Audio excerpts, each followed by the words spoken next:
I wanted quickly, before we get started, and I'll introduce the panel, but I wanted quickly to also acknowledge kind of the backdrop of today's panel. I think it's been a tough time, of course, for a lot of folks around the world. And so I'm hoping we can all just take a moment of silence for our friends, our colleagues, our fellow Americans that are hurting, especially for George Floyd and his family. So if you don't mind spending a minute with me, I would appreciate it. Thank you.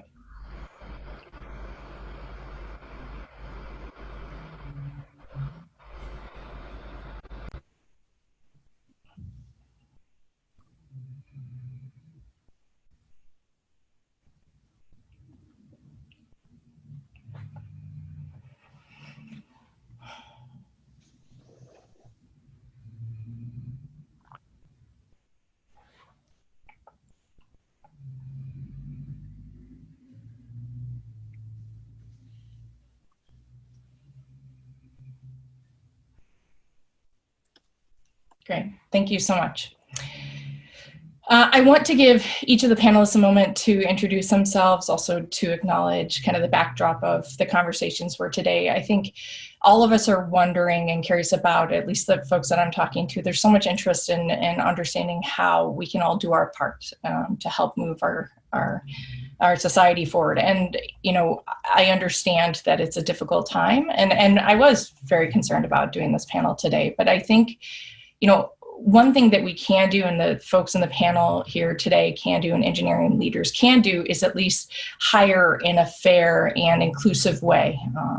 And that's actual, like, actionable work that we can do and try and help. So when we talk today about the value of software engineers and how to hire them, please remember that we're also talking about real people and careers and, you know, potential economic empowerment. So with that, I don't know, Kat, do you want to kind of start us off with an introduction, if there's anything that you'd like to say? Sure. So my name is Kat Miller, and I'm VP of Engineering at Flatiron Health, where I also run our engineering recruiting efforts. And we've grown pretty rapidly over the last 5 or 6 years. So it's been quite an endeavor.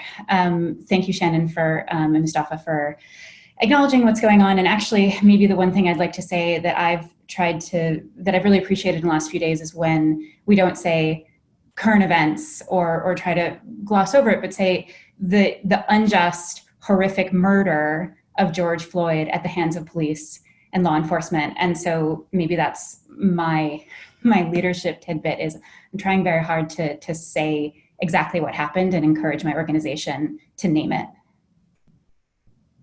Thank you so much. Tan, would you like to introduce yourself? And if you'd like, please say a few words. Sure. Yeah, thank you for the invitation. I'm Thanh. I'm from Upwork. Yeah, just a few words on, you know, how I think, or how, you know, Upwork at large think about the current situation.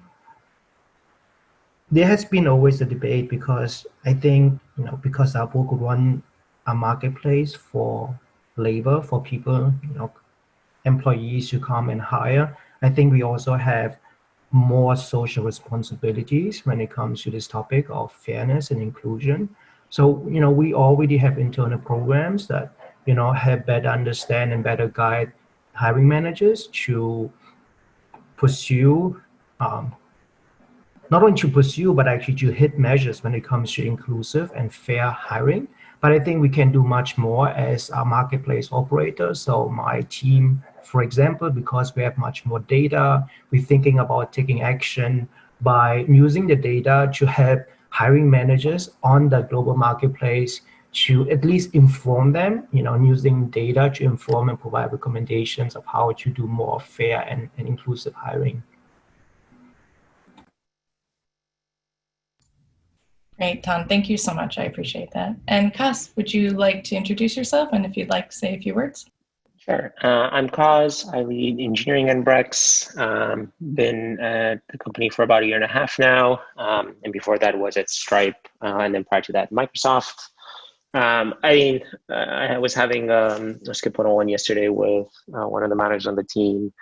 And obviously she was feeling pretty failed. But the thing that she said, which was in it, was just like, it seems like this year you're just not getting a break for optimism. It's just like, you start the year, you have coronavirus, now you have the murder and the violence. Like it's just so hard to kind of just like have a sense of normalcy.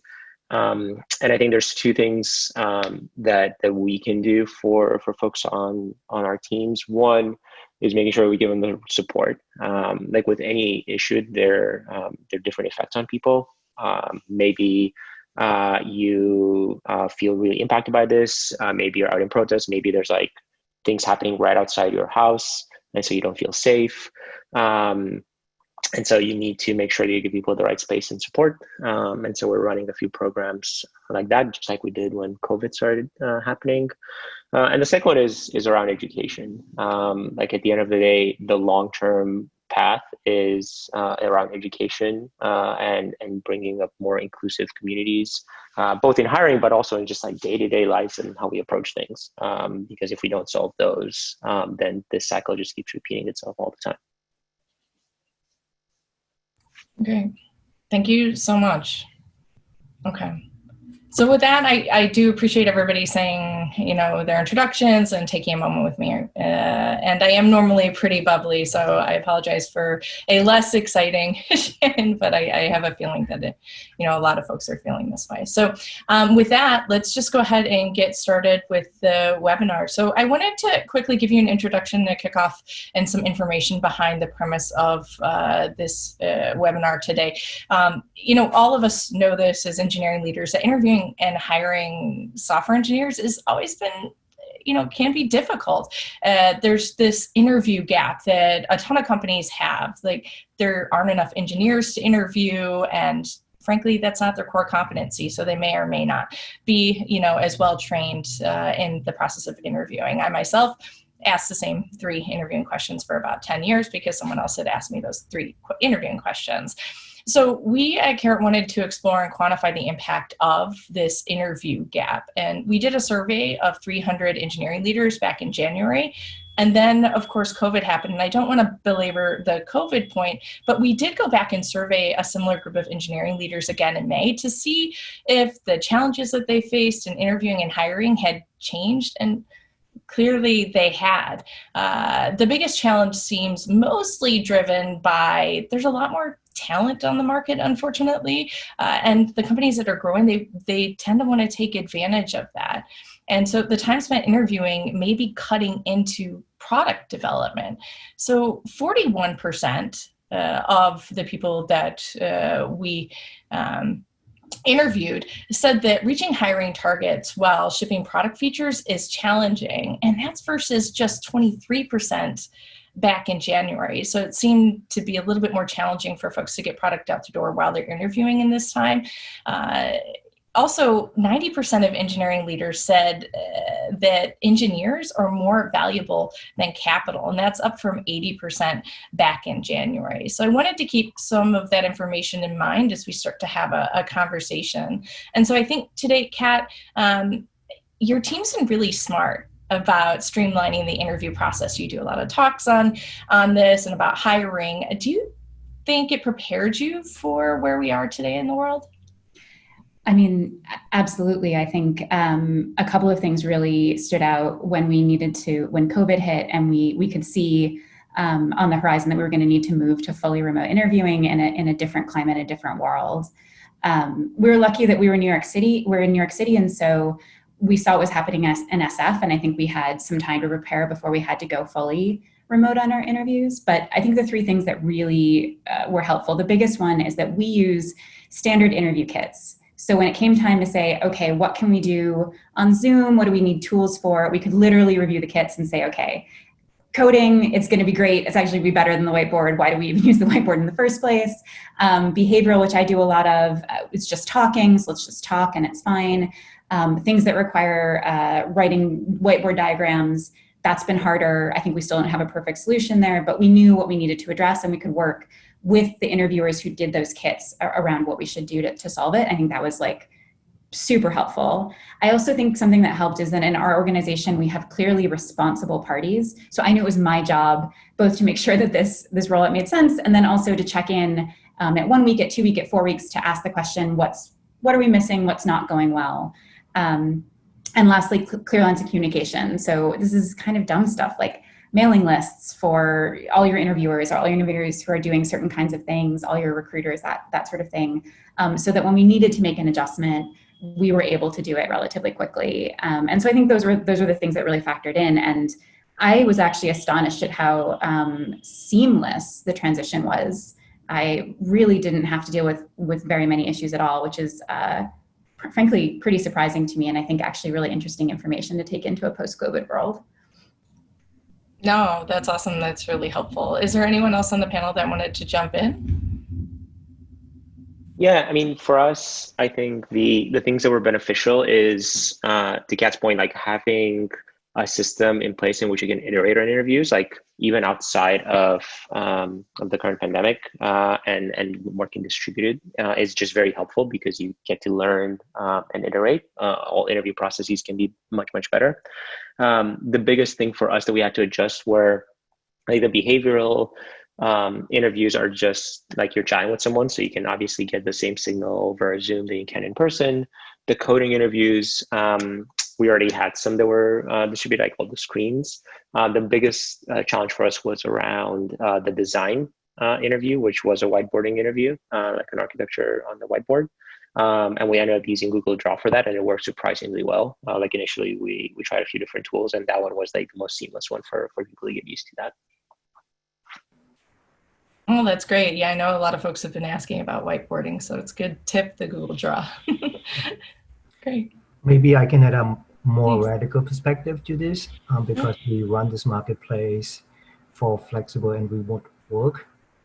Naturally, we also drink our own champagne, so we had established these processes before in order to, do, remote interviews, remote onboarding, but just, think of this remote first culture overall. Maybe, one thing that comes to mind here, and this is maybe a bit more radical, is that, as we move towards a more, remote first culture, and you see a lot of companies like Twitter and Facebook start to embrace it, I think it's not just the interview process that will change, but also the overall expectation of how to run interviews or how to actually get hired or find talents is different. So maybe I can add something that's a bit, theory, but help us to understand. So if you think about finding talents or for talents to find work as just a transaction in our labor marketplace, what happens is that as you move to a remote first culture, this transaction cost is very low, right? For hiring managers, it really takes only a few mouse clicks for you to find someone. And for that person, it also takes very little effort to find new opportunities. And in that new world where transaction cost is low, you can also say switching cost is fairly low, right? And given that, I think it gives new opportunities. Of course, for hiring managers, it's clearly very beneficial to try and explore. But in the world of high uncertainty, it's also very important for the talents to try and explore. To understand whether in this remote setting, that person is going to be able to fulfill that long-term desires. So I do think that as we move, and this is like more accelerated now with COVID, as we move to this remote first culture, I think the hiring and the interview process will change from thinking everything about long-term commitments to maybe a mutual process of try and explore until the candidates is able to find the right job and the real long-term commitment. So there's something to think about. Yeah, I find that interesting, like the kind of low cost of the transaction.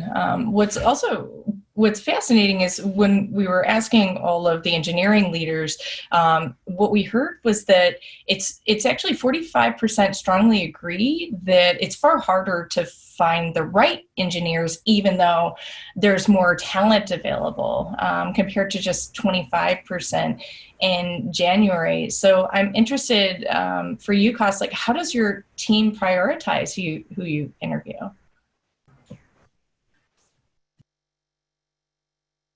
Oop, did I lose Cos? Let me there unmute. you Yeah. Yeah. So there's definitely there's kind of been definitely an interesting shift. The way we've kind of or the things that we've noticed are a bit different in the latest environment is there's a lot more people from smaller startups and including founders who are on the market that previously they were not. And in general, those people bring a very entrepreneurial attitude to the company, which I think is really beneficial. So in general, we've tried to optimize for like one, what are kind of profiles of people that are much harder to find in a normal environment versus in today's environment. And number two, we focused more on I would say more senior people in general, because you have generally lower targets. So for example, in Q1, I think we hired about 40 engineers, and in Q2, we bumped the number down to about 225. And so by having kind of a less of a growth, and I think most companies have slowed down growth, if not completely, they definitely we've seen is slowed down pretty aggressively. Then you're able to focus much more on certain profiles that are normally harder to get. So if you wanted to hire like let's say N people, and you wanted all of them to be of certain profile, seniority, background, et cetera, if you have to hire a lot less of those, then you can actually put a lot more weight behind those bullets, arrows, fire. Yeah, I got you on that one. Anyone else want to jump in for this one? One thing I think that's true about a lot of the people entering the market is that they are actively interviewing, so that they are, pursuing a number of different opportunities, maybe, and I think in really large numbers, again, because the cost, they're not having to travel to do it and whatnot, which actually makes it a really competitive marketplace when you're extending an offer. So I think something that we've been looking for is people who are like a really high match or highly likely to actually come to us. Just because, when you're in a multi-way war with Google, Facebook, and 3 other cool startups, like what's your chance of winning that, having invested all the time in interviewing? So that's something we're giving some thought to. Yeah. Okay, awesome. I will take, I think, 1 or 2 more of the questions, and then I'll start moving to the open questions. Is that okay with everybody here? Awesome. All right. So, Thanh, how has this new world order changed your org? How are you helping people grow and lead when they probably have, a little bit more on their plate to do than they did before? Yeah, it's true. Folks definitely have much more on their plate with COVID. You have the distractions of, taking care of your family, your kids are constantly around.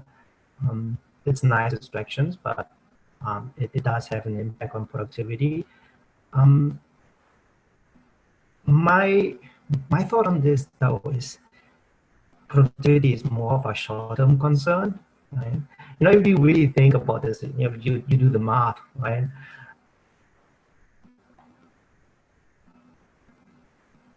With less productivity, right? Like I just, the reason I'm saying this is because I hear a lot of leaders, including my friends at other companies, talk about productivity. And my concern is that if we overemphasize productivity and don't see the longer term and bigger picture, that maybe if we're pushing folks too hard at this time, the risk of our team members either burning out or leaving the company is very high. So I think it's especially during this time where we have to better set expectation. We need to understand the additional distraction, productivity is going to go down, and actually actively help our employees to better deal with this new world. So the long term is, especially when you led this conversation by saying capital is more important. You just said by saying that engineers are more important than capital. So my thought is that engineers and the long term sustainability and health of our staff is much more important than short term revenue. And on the other hand, I think productivity, if that is a concern, it's if your company is in trouble and you have issues with productivity. I do think that maybe, a lot of these times, the companies are facing bigger problem anyway. It's probably more demand constraint. It's probably not the problem of producing more outputs, right? And it's also a good time to take this opportunity just to focus on what is really essential for your company to survive. So that's my thought on productivity. And just to answer the question in terms of the bigger picture, I want to go back and want to emphasize that managing the work-life balance for our team members and for our staff is really important in the long term, because now we see this transition process, we see a lot of changes, COVID, America, is not in this very healthy place right now, right? So it is important to think about how to help team members to move to maybe a remote first culture, how to embrace the remote first culture, how to embrace social responsibilities, so that they are happy in the long term. I'm not sure how much time I have. I can maybe also focus on some of these programs that we're going to launch in order to help maintain this kind of work-life balance in a world where work and life is more blurry. But maybe I want to pause here to see. No, and I think, and thank you for pausing for a moment. I think that resonates with a lot of us. Actually, Kat, when we were kind of speaking beforehand, this was a topic that was near and dear to you. So I just want to give you a moment. And of course, Tan, I think there are a few questions around some of the significant long-term changes, for example. So I think you'll get to jump on in there in a minute. But Kat, let me give you a moment to respond. Well, I think when we were talking about this before, we kind of used the lens of productivity. And I just wanted to call out that I've seen things in both directions. I see people who suddenly don't have hobbies that they can do anymore, or places to go in the evening become super productive. But also there's a big penalty being paid by people who are caregivers, by people who are disproportionately affected by what's going on both with COVID and racial injustice in America right now. There's a differential cost to be paid. And so when I think about productivity and support, I do think there's two very distinct cohorts going on in my world right now that I just want to pay attention to both and be aware of both. Yeah, I definitely agree. I have the same observation. I actually think that overall productivity is not very much affected at large, because there is this cohort of people who have additional distractions. But there's also this cohort of young engineers who don't have these additional distractions. Actually, they end up putting in many more hours, more productive hours, because there's just not that much to do, in recent times, right? So I think overall, you can say that it is hard for team members from both cohorts, whether you have productivity issues or whether, you lack distractions. And that goes back, to the question of how we help them to manage work life in the long run, right? How we think about, making our employees more happy. I think that's a crucial question. And Cos, this is a pretty heavy topic. Is there anything you wanted to add? Yeah, it's definitely quite timely on that. I would say, not a ton that hasn't been added here already, but I think the thing that I would say is this creates a lot of new opportunities for folks. So one example, as the org for us has changed, is we're much more open or eager, I guess, about being fully distributed. So in the past, we had different offices. And we kind of said teams are in different based offices. So we have Vancouver, New York, Salt Lake City, and San Francisco. In this environment, I think people have realized that if you're actually functioning as a distributed company, a lot more functions can actually be anywhere in kind of North American time zones. I think time zones are still a big factor. And so, for example, one of the engineering managers on my team is going to move to Seattle and still be a manager. Before, we were chatting about how they would switch back to an IC role, because I think it's really hard to be a manager when your whole team is in an office. But I think this creates an opportunity for people to kind of have roles in a different way by being distributed, by being in a different location, which also gives you access to a different kind of range of talent, which increases also diversity within the company.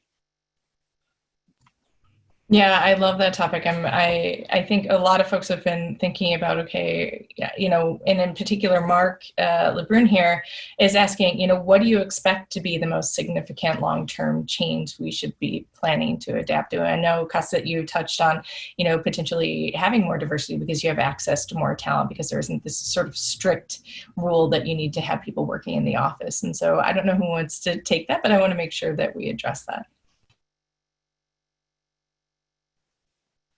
I mean, I'm happy to start. I think the biggest change that you'll see is that the office itself will not be the same. Like even when we go back to having an office, if you actually go back to that, it just cannot be the same as it has been in the past. You look at CDC guidelines, you look at the general environment, and you look at the trend from all the big companies, and it's just not going to be the same, which automatically kind of changes the way people will function. And I think the biggest change is going to be more towards a distributed model. Engineering historically has done really well working distributed and having folks work remotely. But I think now you're going to see even more functions in the company doing the same thing. Yeah, Kat, you're in New York. I mean, it's super expensive there. So, how, you know, what do you think people should expect to be the most significant long-term change? Yeah, I'm in New York and we're a super cross-functional company. So we're an engineering-led company, but we're probably only about 20% engineering in terms of total bodies. I think that this has ripped off a Band-Aid. I think there are a lot of people, and especially again, because I work with folks who aren't traditionally tech industry folks, I think there was a lot of concern about remote, and I think concern that engineering culture has sort of validated over time is not necessarily real. Like, oh, people are just going to play video games all day, or like, how do you know that they're doing their job? I'm like, okay, there's plenty of ways to check that, and people are motivated to be productive usually. So I do think that it's forced the conversation, which is fantastic, and I think that lots of people have left New York, discovered that they could have backyards if they lived somewhere else, and are not going to come back. So I think it is a reality for us that more people are going to be remote, even if we don't go to a fully remote setup.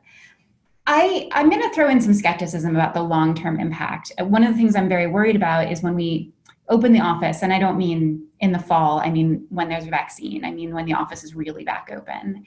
And we're going to slide back to where we were. Like right now, everyone understands what it's like to be remote. No one crinkles things against the speaker. And I'm actually pretty worried that we're going to lose a lot of that awareness and regress as we go back to the office. And something that I'm thinking a lot about is how do we build a hybrid environment, which I think actually often has the worst of both worlds. How do you build that hybrid environment so that those people who decided that they wanted to have a backyard or a life that was not in New York can continue to have that, while we still have the people who function better in an office environment continue to have that support. Mm-hmm. Yeah, Shannon. Go ahead, Tan. Yeah, I saw your head going up and down. I'd love for you to jump on in. Please. Yeah, I think it's really important. You know, I definitely want to double click on what you said, Catherine, about this hybrid environment, because you know, as we're trending towards this distributed and remote environment, the pros are really clear, right? You can just pick the place where you want to live and work, but you know, what has happened, what might have been considered as distractions, like commuting to the office, wandering around the workplace, socialize with colleagues.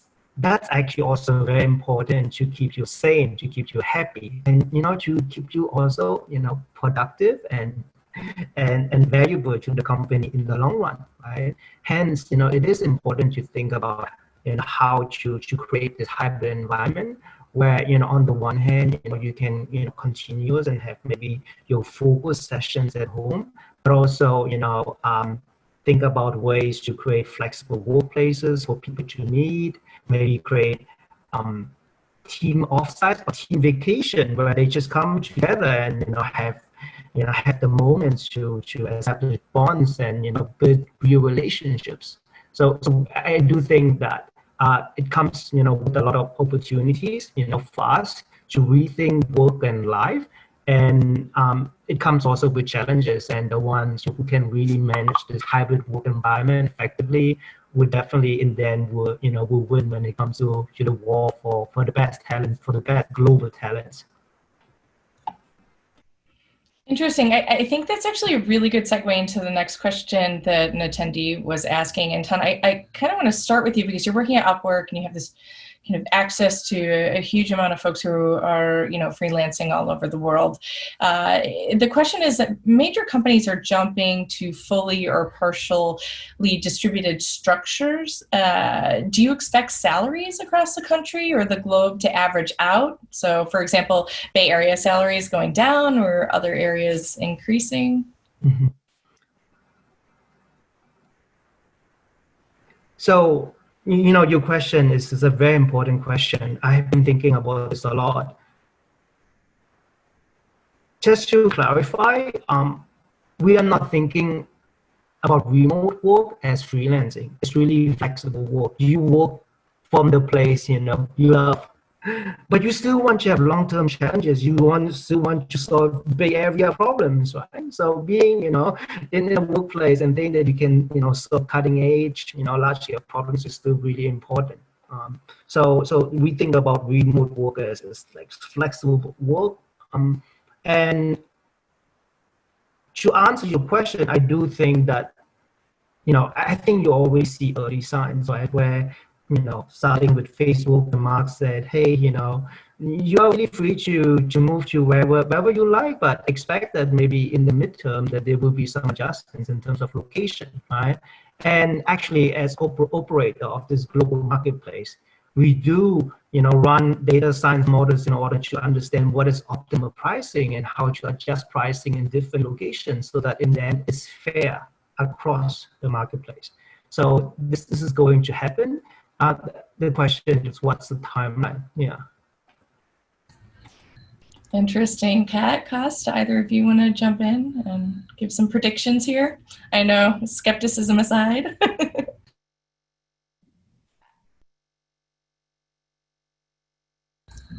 All right. I'm happy. I can go. I was curious who's going to go first. So I think what's going to happen is, and this is purely speculative, but I think in the short term, you're going to have some people, like I mentioned, that like leave these big cities and will go and work from other parts of the country where it's obviously much more affordable. I think companies will, in the interest of capital preservation, try to go for local comp. I think the local comp will be higher than it currently is. I think realistically, for practical purposes, you'll probably have probably about 3 kind of ranges. I think you'll still have in the short term pay in like SF, New York. Then I think you'll have some of the major cities in the US, and then I think you'll have the rest of the US. I actually don't think much of this will actually grow internationally. So I don't think you'll start having companies that hire more people in Europe or Asia. Because again, I think time zones does make collaboration much, much harder. But I think within kind of like the US and North America, so including Canada and also Mexico, I think you'll start seeing kind of these ranges. I think in practice, what will happen over the long run is you will have people that move a lot more. Like I think if you're now, let's say someone graduating out of college and you're working in this distributed environment, assuming that ends up happening more, you're going to start living in more places and trying it out because I think you have more freedom, which I think makes the logistics of updating your comp every few months very hard to manage. And so I think companies, again, will kind of have these bigger boxes and then they're not going to necessarily care. I think over the long run, assuming the trend maintains, you'll start seeing the competitive nature of companies trying to attract the best talent. And so I think wages will probably go up outside of SF and New York. And then over time, we'll probably start having a normalized one where SF is probably like 5 to 10% less SF to New York. And I think you'll see the rest of the country go up and it'll kind of normalize that way. So at most, you'll probably have 2 different types of ranges pretty close together. And in the long run, you might even get to a single one because people will be like, oh, it doesn't matter. And we still want to get the best people possible. And a closest example I have with this is in Canada, if you actually look, like Vancouver and Toronto, if you look at the general wages that people have there, and you include a lot of the local Canadian companies and telcos and all those stuff, the numbers are much, much lower than what US companies are paying software engineers in Vancouver and Toronto specifically. And so I think you'll start seeing the same thing because you'll want to get the best people, and because like Google and Facebook and all the large companies will throw money at this problem to kind of get the best people. Right. Okay. Actually, I'm going to skip the top question just because compensation seems to be on quite a few folks' minds. So I'll jump in with one more about compensation, then we'll move on to the next topic. But Slowery is saying compensation seems to be the most varied, obscure part of hiring to me. And I think a lot of, and I can definitely relate when I was a new manager. How do you not only keep comp fair within your team, but how do you go about offers when you find a good candidate? Also, how do you combat big company salaries and packages regarding competing offers, especially going remote with people coming in from all over? Someone for New York, for example, might ask for 2 times than someone in Idaho, and how do you make that fair? So I want to hop in on the first part, which is how do you keep comp fair within your team and with offers? And I'm just going to say salary bands, salary bands, salary bands. So have leveling in your organization, have a process for leveling that is as fair as you can make it. Let's all acknowledge that fair is a goal, not that we cannot necessarily achieve, but like do everything you can to make it objective, and have salary bands tied to those levels so that you at least have a starting point for the conversation. And then I think hiring, it's a struggle. Like you interviewed someone for 5 hours and now you need to look deep into their hearts and figure out exactly where they fit amongst all your employees. It's very hard. But you can look at years of experience plus their performance on your interviews, and you can kind of get a sense of where you think they fall and start them there. And that tells you that you shouldn't go crazy outside of that because they came from Google, or super lowball them because they came from a startup that just went under, because you really want them to be in a fair place when they start. And yeah, you'll get it wrong. We get it wrong. Sometimes they're way over-leveled or way under-leveled, and we fix it as soon as we realize it. But I really think that the most important thing is like within your company to say, these are levels and these are the pay bands within levels, and everyone is subject to those, no exceptions. I think this is also really important for equity, racial equity, gender equity, and pay equity within the company.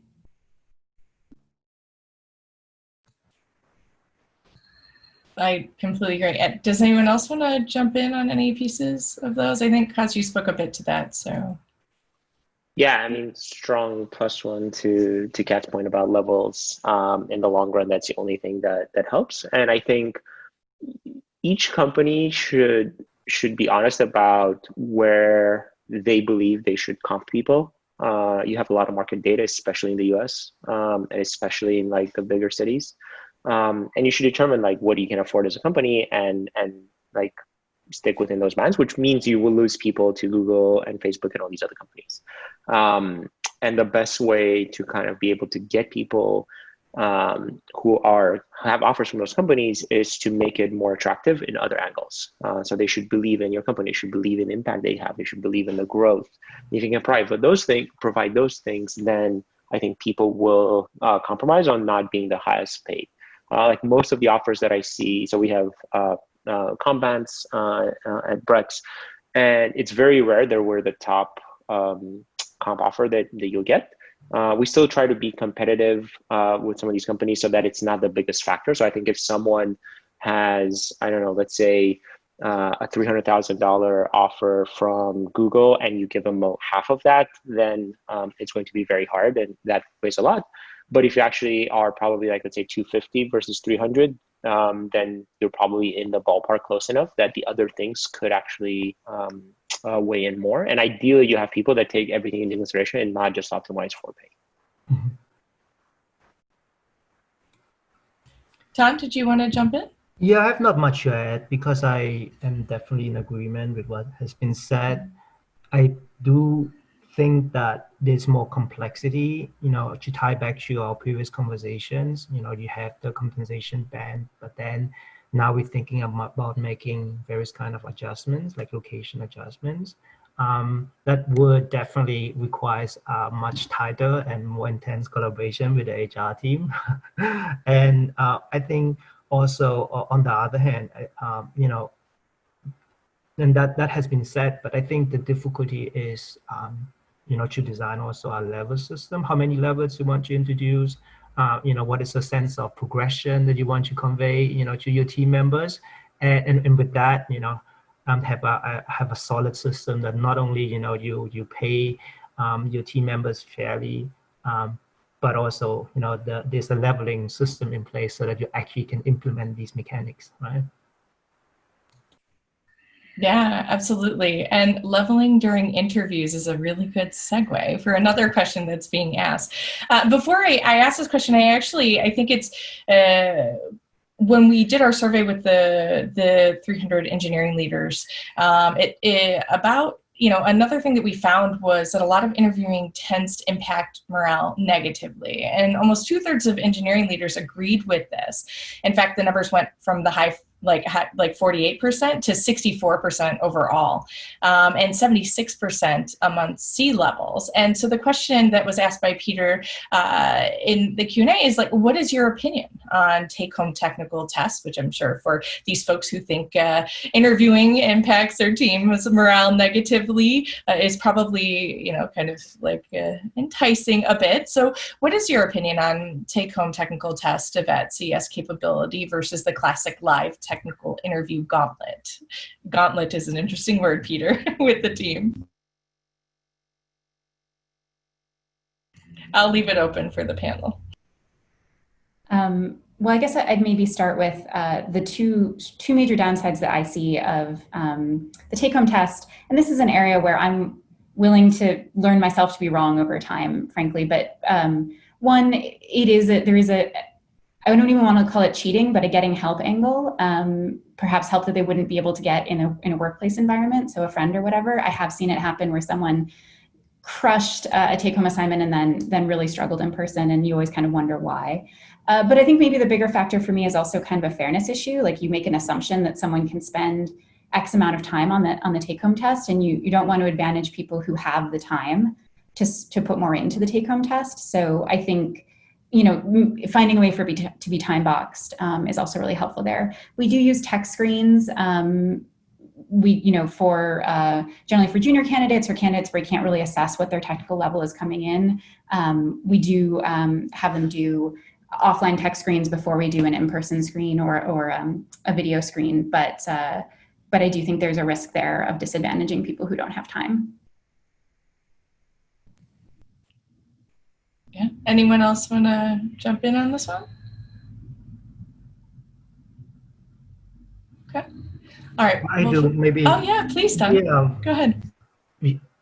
I guess maybe I already hinted at this ideal notion of an interview or hiring process in the new world. Like what I think is important is for I agree with all the issues that was mentioned, but I just want also to see from the candidate's point of view. And I think given the high uncertainty and to the point of low transaction or low switching costs that I was making before, I think it's important for us to get better in designing like mini projects, so that also from the candidate's point of view, that person can get involved in a real world and a very realistic project setting to understand the challenges as well as the opportunities that come with that employment, right? So how to figure out mini projects that is useful for the person that wants to interview, but also for the candidate, to really understand the long-term commitment. I think that's quite interesting, and I've some experience in this process again because we are quite unique being this operator of this global marketplace, so we run a slightly different interview process. Thank you so much. Okay. So we have time, I think, for maybe one more question, maybe two. So I'll just go ahead down the line. Zach is asking, in moving to a more fully distributed engineering org, the issue of compensation has come up. I think we may have already talked this into the ground, but he's asking, setting comp levels based on location has been sensitive. Are we sending a message to our rural or remote colleagues that their work is less valuable to the company than their urban counterparts? Now with bands, Kat, I know that addresses part of this, but I think there is a fundamental kind of different question in what he's asking, which is what message are we sending to folks that are more rural? That is it that they're less valuable? How do you address that? Tough one. Does anyone want to go first? Okay, I'm happy to take. It'll probably be slightly controversial, but I don't think the message is that that their contributions are worthless. I think the same, you can, like, if you look at it from a pure number perspective, then you can argue that, like, hey, my contributions are worth. If you're looking at the cost of living, then people in like San Francisco, New York, et cetera, will say like, hey, my dollar doesn't go as far as it does if you live in another more like rural place of the country. So I think both sides of the argument can be made on this one. I think the reality is, I think as long as the gaps between the different areas are relatively small, then I think you can kind of find the right balance there. And over time, I think the direction will be to normalize more so than denormalize. So I think right now, if you look at the like how much someone in, let's say, Alabama, so I was in Chase in Alabama back in high school. If you compare someone in Alabama versus someone in San Francisco, and you compare just like raw market data, you're going to have huge discrepancies. I think over time, those discrepancies will get smaller and smaller, especially within the tech industry, because you'll have people from SF that will move to Alabama and they're not going to take huge pay cuts. They'll just take some pay cuts. And I think that will make it seem more fair from both angles. Interesting. Kat or Tan? Kat, go ahead. Yeah, I mean, this is definitely a hot debate right now, which I honestly kind of have a lot of opinions on both sides of. I think maybe one other factor to think about is if you are not a fully remote company, but a company that is allowing people to be remote and you have some expectation of travel to a central office, then the people who are not at that central office are also incurring like kind of higher travel costs. And that's one way you might think about some differences in salary being actually like justified by that. But I think it's a really actually fascinating economic argument, whether you're valuing equally relative to the company or whether you're valuing equally relative to what people are experiencing. It's just, I think Cos said it well, like it's just really an interesting problem. Yeah, and it's interesting, Cos, like the kind of current distribution model potentially changing our modeling internally for pay. That gives a little bit of hope. Yeah, go ahead. I think that's what you've seen. Even companies today that are hiring folks remote, so if say they're based in Seattle, SF, New York, they are typically taking their like base, whether it's SF, New York, Seattle, whatever it is, and then they're like taking a like minus 10%, 15%, 20%, whatever, some percentage, and kind of applying it more broadly, which still puts you higher than the local market data. Because managing it, like if you actually had to pay people in every single state, like it's a logistical nightmare. Like no one would do that, and like it just isn't worth it for anybody. So that's why I think over time you're just going to see something where you try to find the right balance between local market data and the fact that you can have the same contribution if I'm in SF or if I move to using again Alabama as an example, I'm having the same contribution. Great. Okay. All right. Lightning round team. We have one or two more minutes. So one question that was voted up is if we are leaning towards hiring remote employees, how broad are we now looking for talent like outside of the US is what they're asking.